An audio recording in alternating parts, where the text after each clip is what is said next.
السلام علیکم ورحمۃ اللہ وبرکاتہ۔ آج پاکستان کی خارجہ پالیسی کے بارے میں کچھ بات کروں گا۔ کرۂ ارض پر نظریے کی بنیاد پر دو ملک معرض وجود میں آئے، ایک اسرائیل اور دوسرا پاکستان۔ اسرائیلی قیادت اپنے نظریے پر کام کر رہی ہے اور وہ اپنے نظریے کے مطابق اسرائیل کو گریٹر اسرائیل میں تبدیل کرنے کے لیے دن رات کوشاں ہے، جبکہ پاکستان فکری انتشار کا شکار ہے۔ چاہیے تو یہ تھا کہ پاکستان کا جو اصول پاکستان کے وقت جو نعرہ لگایا گیا، پاکستان کا مطلب کیا، لا الہ الا اللہ،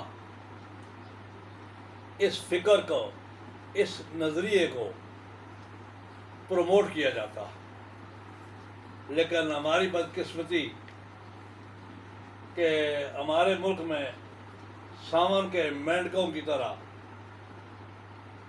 مختلف قسم کے نظریات رکھنے والے لوگ مختلف بولیاں بولنے لگے۔ کسی نے تو بڑے فخریہ انداز میں کہا کہ الحمدللہ ہم پاکستان بنانے کے گناہ میں شریک نہیں ہیں۔ کسی نے لینن اور مارکس کا نظریہ اپنایا اور اس کی ترویج کے لیے کوششیں شروع کی۔ کچھ لوگوں نے سیکولریت کا دعویٰ کیا کہ یہ ملک، اس کا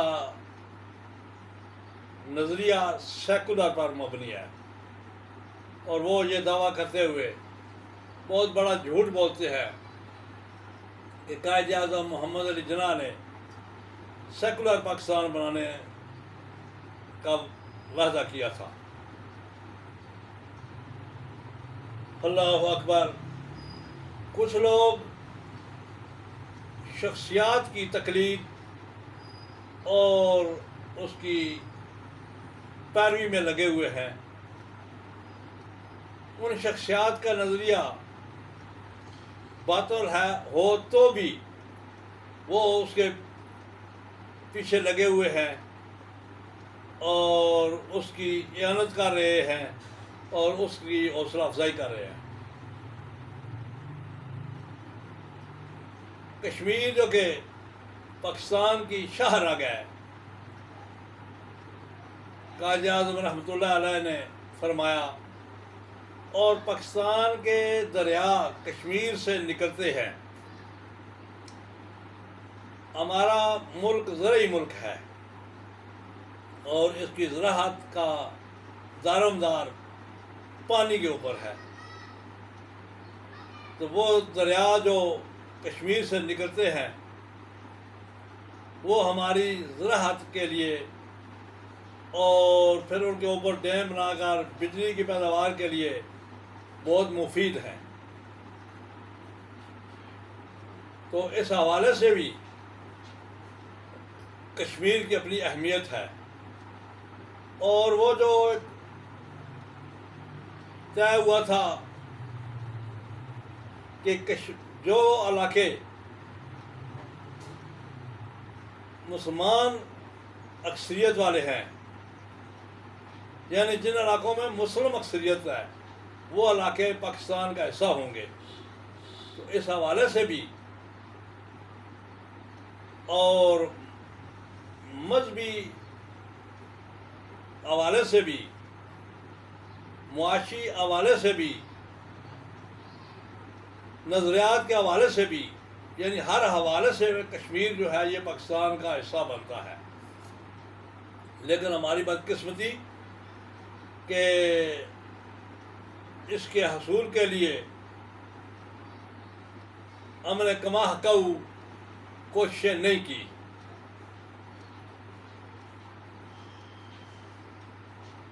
اس حکومت کے دوران وزیر اعظم پاکستان نے سلامتی کونسل میں جا کر کشمیر کی بھرپور نمائندگی کی اور کشمیریوں کو یہ یقین دلایا کہ میں تمہارا سفیر ہوں، اور اس کے لیے پاکستان کی کوششوں سے سلامتی کونسل کے 3 اجلاس ہو چکے ہیں۔ اس سے پہلے کسی حکومت کے دوران 1 سال کے اندر کشمیر کے حوالے سے اس قدر سرگرمی نہیں دکھائی گئی، اور یہاں تک کہ سلامتی کونسل کی ہیومن رائٹس کی جو کمیٹی ہے، اس کے جو ایکسپرٹس ہیں، انہوں نے کشمیر کے حوالے سے بریفنگ دیتے ہوئے یہ کہا کہ کشمیر میں فوری طور پر مظالم کو رکوایا جائے اور اس کے اوپر کشمیریوں کی اقوام متحدہ کی قراردادوں کے مطابق استصواب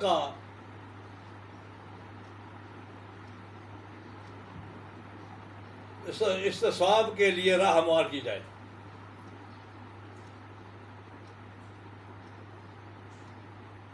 آج ہم دیکھتے ہیں کہ وہ لوگ کہ نیپال نے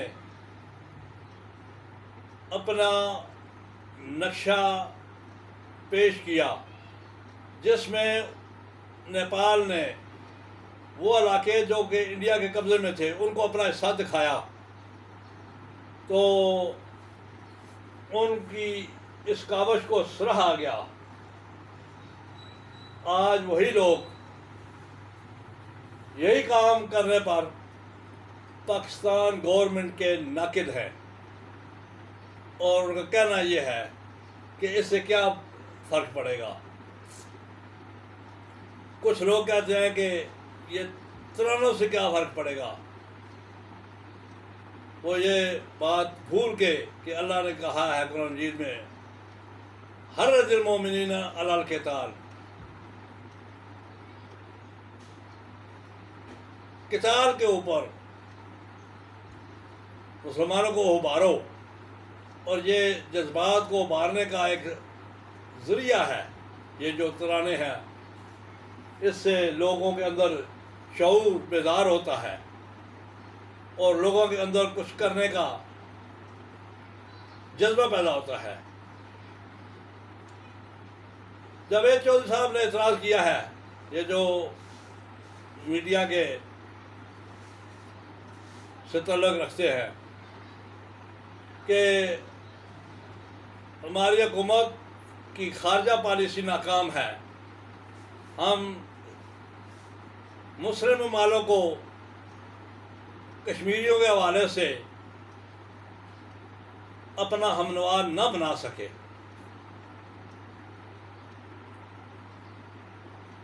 کیا مسلم امہ کوئی اس بات کا شعور نہیں ہے؟ مسلم امہ یہ بات نہیں جانتی؟ ساری دنیا میں شور مچا ہوا ہے کہ کشمیر میں ظلم ہو رہا ہے، تو مسلم امہ کے سربراہان جو ہے، مسلم ممالک کے جو سربراہان ہیں، کیا ان کو اس بات کا شعور نہیں ہے؟ ان کو پتہ نہیں ہے؟ اور پھر اگر یہ جو 56-57 اسلامی ممالک ہیں اور ان کی ایک تنظیم ہے OIC، اس کا اجلاس بلانے کے لیے کہا جائے تو آئیں بائیں شائیں کی جاتی ہے، اور پھر افسوس سے یہ کہنا پڑتا ہے کہ مسلم ممالک کے سربراہان وہ مسلم امہ کے تصور سے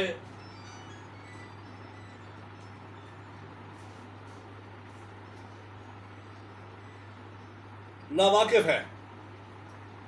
چاہیے تو یہ کہ مسلم امہ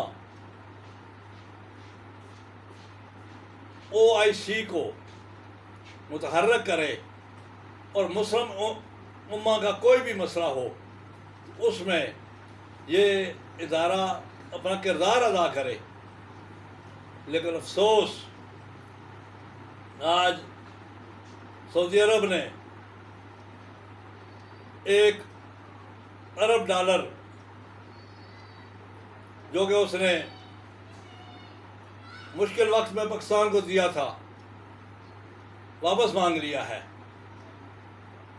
اور جس وقت یہ ہمیں اماؤنٹ ملی تھی، اس وقت یہ نون لیگ والوں نے کہا تھا کہ یہ، اور یہ شاید کسی میڈیا والے نے بھی اس کے اوپر لکھا کہ یہ مانگت ہے، اور آج جب ہم نے اپنا قرضہ واپس کیا ہے تو اس کے اوپر انگلی اٹھائی جا رہی ہے۔ کتنی گھٹیا سوچ ہے، کیا پیمانے ہیں ہمارے۔ ہم حق بات کو، اور ایسی بات کہ جو مسلم امہ اور پاکستان کے مفاد میں ہو، اس کو سمجھنے یا اس کے مطابق رائے زنی کرنے یا اس کی حوصلہ افزائی کرنے کی بجائے ہم مخالف رخ پر چلتے ہیں۔ بہت بڑے مفکر اسلام کا یہ مقولہ کہ حق سچ کو جاننا ہو تو یہ دیکھیں کہ دشمن کے تیر کہاں پر گر رہے ہیں۔ آج ہم دیکھتے ہیں کہ جو بولی انڈین میڈیا بول رہا ہے، وہی بولی آج احسن اقبال یا اس طرح کے دوسرے جو اپنے آپ کو پاکستان کا ہمدرد اور بے خاص سمجھتے ہیں، باور کروانے کی کوشش کرتے ہیں، وہ بھی وہی بولی بول رہے ہیں۔ آج ضرورت اس بات کی ہے کہ ہم سوچ سمجھ کر مسلم امہ کی اور پاکستان کی بہتری کے لیے اٹھائے جانے والے اقدامات کو سراہیں، اور اگر کہیں کوئی کج روی کا شکار ہوتا ہے تو اس کی اصلاح کریں۔ تنقید برائے اصلاح ہونی چاہیے، تنقیص نہیں ہونی چاہیے۔ اللہ رب العالمین سے دعا ہے کہ اللہ تعالیٰ ہمیں سمجھنے اور عمل کرنے، اس کے اوپر صحیح بات پر عمل کرنے کی توفیق دے۔ آمین۔